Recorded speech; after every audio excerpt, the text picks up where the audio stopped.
Hello, I'm Sebastian. Welcome to Nine Not Trees podcast. Today, I will summarize and review the book, The Invisible Coup: How American Elites and Foreign Powers Use Immigration as a Weapon by Peter Schweizer presents a provocative argument about immigration as a strategic tool rather than only a humanitarian or economic issue. Drawing on Schweizer's established style of investigative political writing, the book frames border policy, migration surges, and the surrounding public messaging as leverage points used by powerful domestic actors and hostile foreign governments. The central premise is that immigration can be engineered or exploited to reshape elections, strain institutions, and redirect public resources, while elites profit politically or financially from the resulting disorder.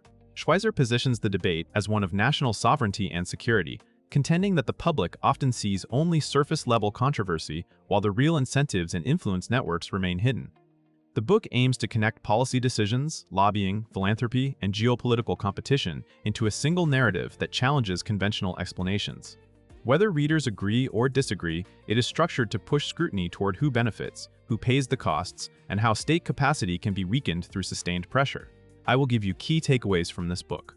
Firstly, immigration as a lever of political power. A major theme is the idea that immigration policy can function as a mechanism for acquiring and preserving political power. The book's argument, as conveyed by its framing, is that debates over enforcement, asylum rules, and interior enforcement are not merely policy disagreements but instruments that can shape the electorate, shift representation, and influence turnout incentives. By focusing on outcomes rather than rhetoric, Schweizer emphasizes how large-scale migration can change local governance burdens, alter public spending priorities, and affect the political alignment of communities. The underlying claim is that elites can support certain policies while externalizing costs onto border regions, cities, and taxpayers, creating a durable advantage for those with institutional control.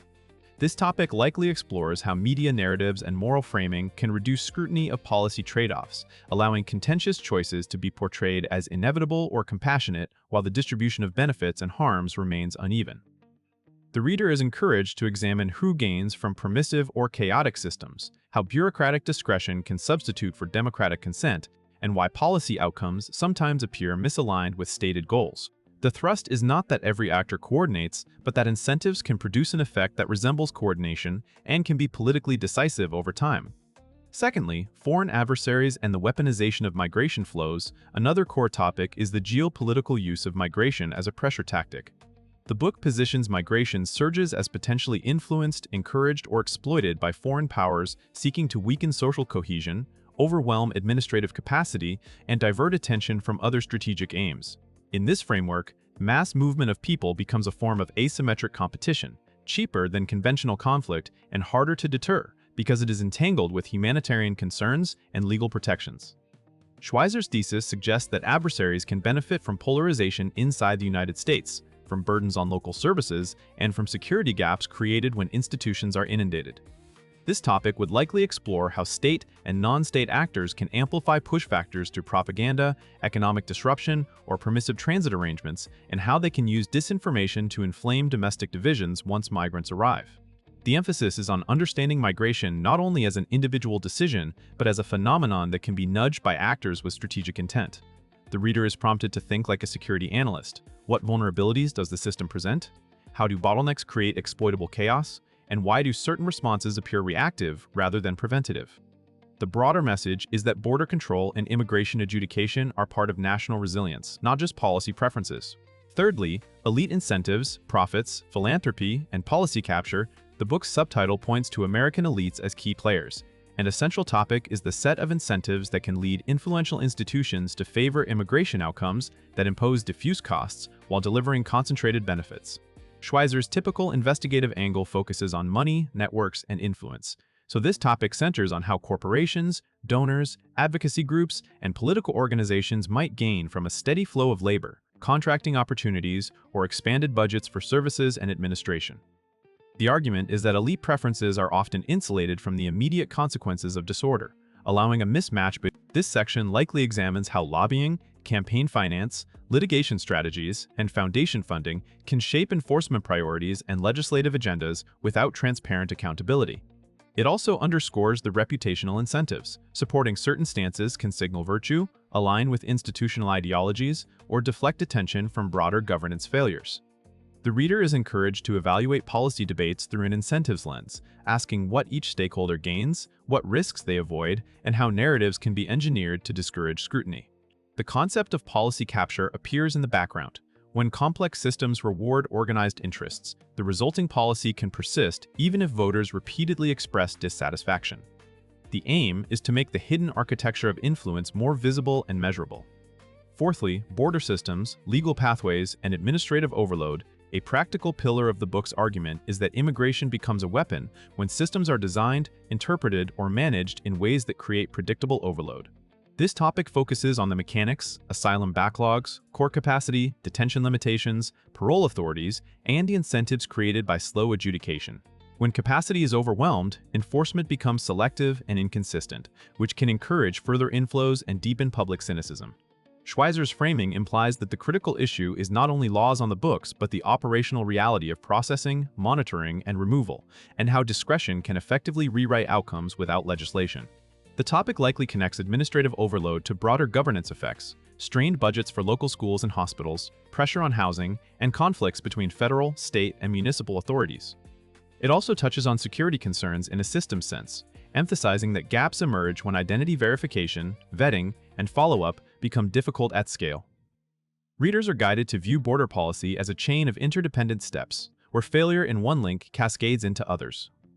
The book's perspective suggests that reforms must address incentives and capacity simultaneously, because legal changes without operational capability simply shift the bottleneck.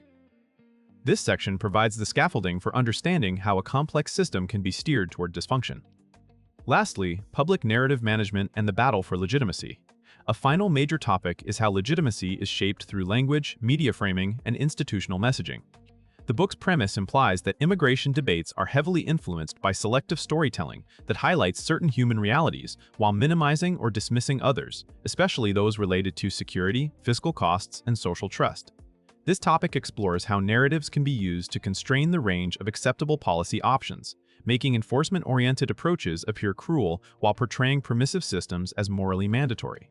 Schweizer's approach often emphasizes that information ecosystems are part of political strategy, so the book likely argues that elites and aligned organizations can manage public perception through coordinated messaging, expert authority, and the strategic use of crises.